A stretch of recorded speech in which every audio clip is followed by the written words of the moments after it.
Good morning all dear my friends, I hope you will be fine. आज का हमारा topic है haemolytic anaemia. तो हेमोलिटिक एनीमिया क्या है यह मैं बताने से पहले बता देना चाहता हूँ कि हेमोलिटिक शब्द का मतलब क्या होता है। हेमोलिटिक का मतलब क्या होता है, आप यहाँ से देखिए।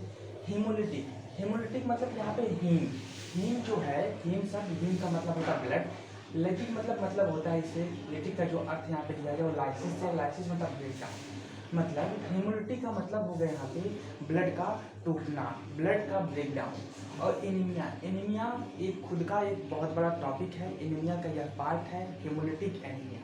तो जो एनीमिया होती है, एनीमिया के अंदर जो एनीमिया डिजीज है, इसमें आरबीसी या तो हीमोग्लोबिन या तो दोनों अपने नॉर्मल रेंज से कम हो जाएं, और साथ ही साथ जो उसकी ऑक्सीजन ग्रहण करने की क्षमता होती है वह भी कम हो जाए। जो इसी डिफिनीशन है एनीमिया की, it is a clinical condition where RBC or haemoglobin or both मतलब दोनों डिक्रीज फ्रॉम नॉर्मल एज।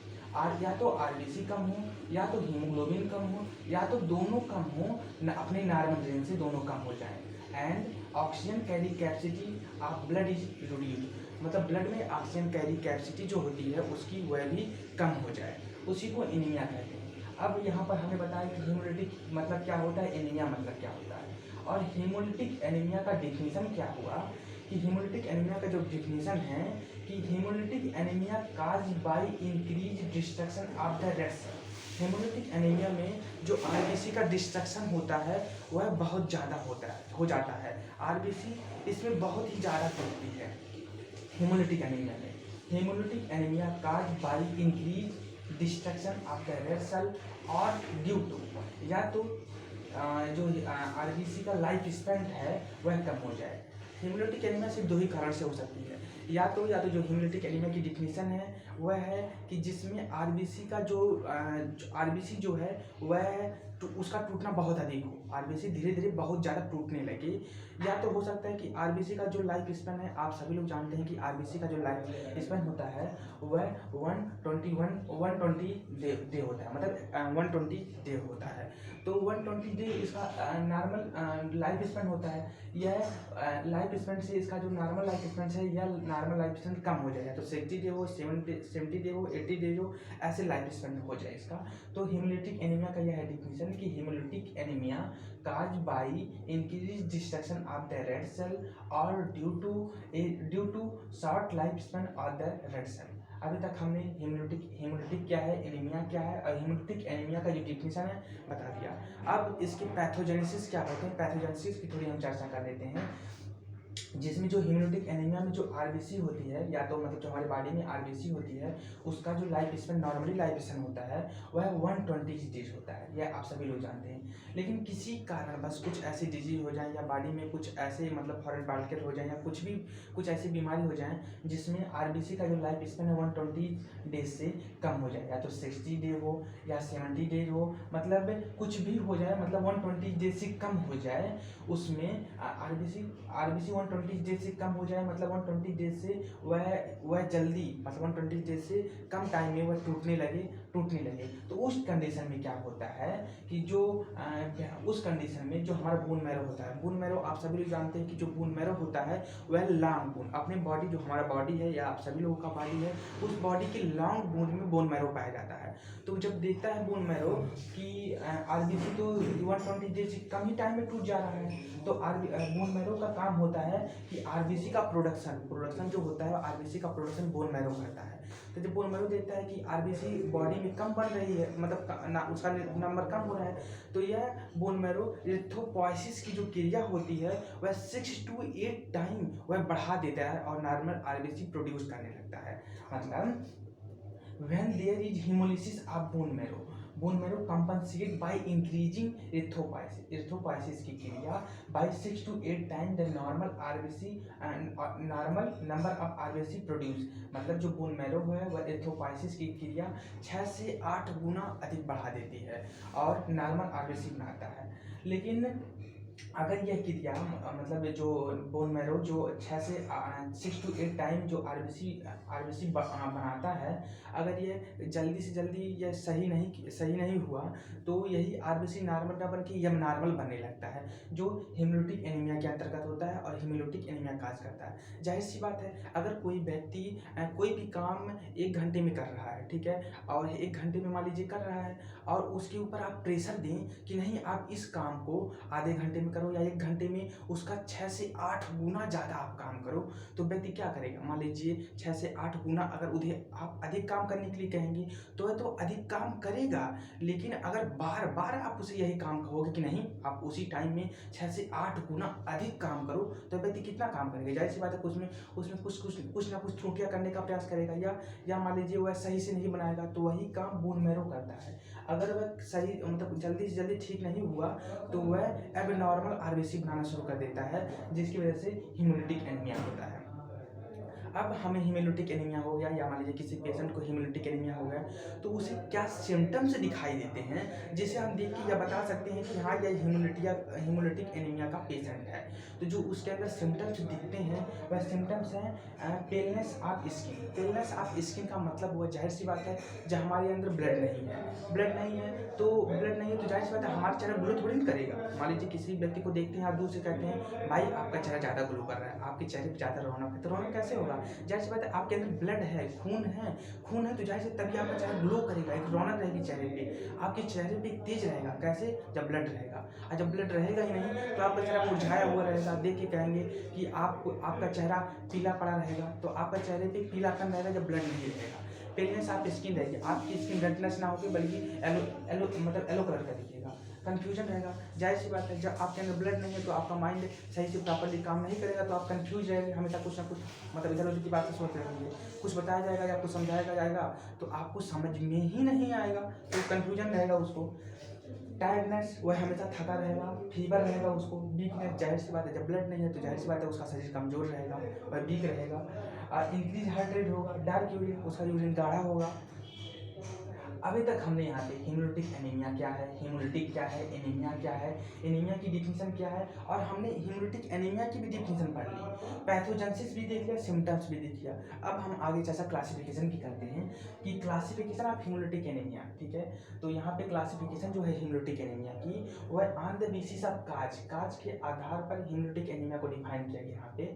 तो बेस्ड ऑन द साइड मतलब कहाँ पे मतलब आरबीसी टूट रहा है उसके आधार पे मतलब यहाँ पे डिफाइन किया गया है। तो यहाँ पे 2 दिखाए गए आपको, यहाँ पे स्पष्ट रूप से देख रहे होंगे, एक है इंट्रावेस्कुलर, एक है एक्स्ट्रावेस्कुलर। तो इंट्रा नाम से क्लियर है, इंट्रा मतलब अंदर वेस्कुलर मतलब यहाँ पे जो वेस्कुलर शब्द है, वेस्कुलर मतलब ब्लड वेसल्स, तो इंट्रावेस्कुलर मतलब ब्लड वेसल्स के अंदर।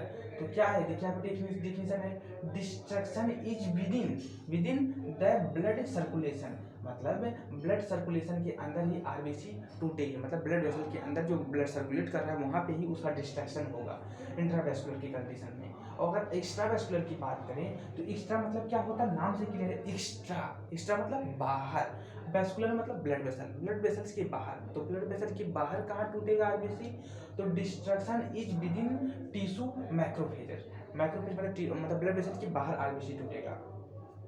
और जो मैक्रोफेज है, the macrophage in the spleen, liver, bone marrow and lymph node, phagocytosis and the destroyed red cell. जो यहाँ पे एक्स्ट्रावेस्कुलर की बात है, अभी जब हमने यहाँ पे आपको पैथोजेनेसिस में बताया था कि जब आरबीसी का जो life span, normally life span है वह 120 डेज से जब कम हो जाता है, तो कम कब होगा, मतलब 60, 70, 80 यही उसका डेट रहेगा।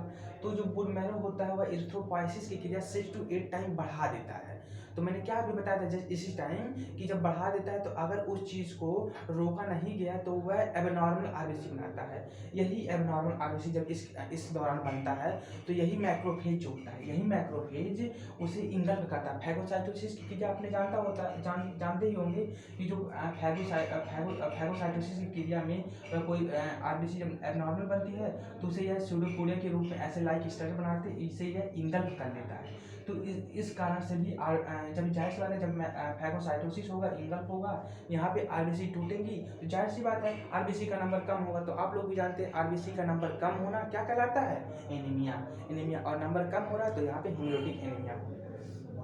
ठीक है, हमने इंट्रा की बात कर लिया, एक्स्ट्रा की बात कर ली। अब हम बात करते हैं defect inside the RBC. RBC के अंदर जो डिफेक्ट है, डिफेक्ट देखिए नाम से क्लियर, डिफेक्ट मतलब कुछ ना कुछ गड़बड़ी, इनसाइड मतलब अंदर, और कहाँ? आरबीसी के। आरबीसी के अंदर अगर कुछ ना कुछ गड़बड़ी हो तो आरबीसी के अंदर कैसी गड़बड़ी, क्या कमी हो सकती है आरबीसी के अंदर, अब उसकी चर्चा हम यहाँ पे करते हैं। RBC membrane defect. अब देखिए क्या है, आरबीसी का जो मेम्ब्रेन मतलब जो उसका बाहरी आवरण है वही डिफेक्ट हो जाए। आप सोचिए कि आरबीसी का बाहरी मेम्ब्रेन डिफेक्ट हो कैसे सकता है, डिफेक्ट कैसे हो सकता है? तो यहाँ पे हेरिडिटरी, या तो वह जेनेटिक हो, जाहिर सी बात है वह माता पिता से या तो पीढ़ी दर पीढ़ी बच्चों में आया हो, या तो हेरिडिटरी डिफेक्ट हो सकता है, या तो स्पोरोसाइटोसिस की क्रिया में यह हो सकता है।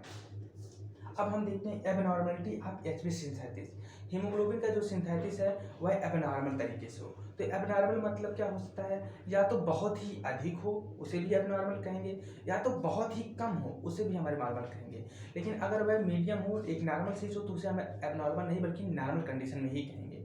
तो एबनॉर्मलिटी में क्या क्या प्रोसेस हो सकती हैं हेमोलिटिक एनीमिया में, वह भी चर्चा हम यहाँ पे कर रहे हैं। जैसे कि देखिए, या तो हो जाएगा कि डिक्रीज एचबी सिंथेसिस, हीमोग्लोबिन का जो सिंथेसिस है वो डिक्रीज मतलब कम हो जाए। हीमोग्लोबिन का सिंथेसिस क्या हो? कम हो जाए। अभी मैंने क्या बताया कि एबनॉर्मलिटी मतलब अधिक होना या तो कम होना, तो क्या हो रहा है यहाँ पे? बहुत ही कम हो रहा है, डिक्रीज हो रहा है एचबी का सिंथेसिस। ठीक है, तो किस में डिक्रीज होगा? तो जब हीमोग्लोबिन का सिंथेसिस डिक्रीज होगा, अरे भाई जब हीमोग्लोबिन का सिंथेसिस डिक्रीज होगा तो क्वांटिटी डिफेक्ट होगी। क्या? क्वांटिटी डिफेक्ट होगी। क्वांटिटी मतलब उसकी संख्या में कुछ ना कुछ कमी आएगी। जब संख्या में कम आएगी, क्वांटिटी डिफेक्ट होगी, तो वह कंडीशन कौन सी होगी? कौन सी बीमारी में संख्या कम होगी? आरबीसी की थैलेसीमिया की कंडीशन में मतलब क्वांटिटी डिफेक्ट होगी, जिसमें हीमोग्लोबिन का सिंथेसिस कम होगा। अब हम बात करते हैं एबनॉर्मल एचबी सिंथेसिस, मतलब ना ही कम होना कुछ, मतलब एबनॉर्मल तरीके से हो। मान लीजिए कभी सही मतलब एक नॉर्मल वे पे हो रहा है, या तो बहुत ही अधिक हो रहा है, या बहुत ही कम हो रहा है, मतलब कोई भी एक पैटर्न नहीं है, मतलब एबनॉर्मल तरीके से एचबी का सिंथेसिस हो रहा है। तो उसमें क्या होता है, एबनॉर्मल तरीके से होगा तो यहाँ पे क्वालिटी डिफेक्ट होगी। क्या होगा? हाँ, क्वालिटी डिफेक्ट होगी। यहाँ पे क्वांटिटी डिफेक्ट था, क्वांटिटी डिफेक्ट था इसमें, मतलब नंबर में कमी थी ऊपर वाले में, जिसमें हीमोग्लोबिन का सिंथेसिस कम हो रहा था, डिक्रीज हो रहा था। यहाँ पे क्वांटिटी डिफेक्ट होगा। तो क्वांटिटी डिफेक्ट किस में होगा? स्किल सेल एनीमिया में। स्किल सेल एनीमिया में क्वांटिटी डिफेक्ट होगा, स्किल सेल एनीमिया में क्वालिटी डिफेक्ट होगा, और एबनॉर्मल एचबी की सिंथेसिस में। और abnormality of red cell enzyme, मतलब जो रेड सेल एंजाइम है वह भी एबनॉर्मल हो। Abnormality of red cell enzyme, तो रेड सेल एंजाइम क्या है? ग्लूकोज 6 फास्फेट डिहाइड्रोजिनेज की डिफिशियंसी को यहाँ पे abnormality of red cell enzyme जो है उसमें ग्लूकोज 6 फास्फेट डिहाइड्रोजिनेज की डिफिशियंसी हो। यहाँ तक हमने डिफेक्ट ऑफ इनसाइड आरबीसी तक हमने अपनी चर्चा कर ली है। अब डिफेक्ट ऑफ आउटसाइड, मतलब डिफेक्ट मतलब कुछ गड़बड़ी हो आरबीसी के बाहर, तो यह चर्चा हम नेक्स्ट वीडियो में करेंगे, क्योंकि यह हमारा टॉपिक हीमोलिटिक एनीमिया पे काफ़ी बड़ा हो गया है। तो इसके आगे की चर्चा हम नेक्स्ट वीडियो में करेंगे। यहाँ तक के लिए धन्यवाद।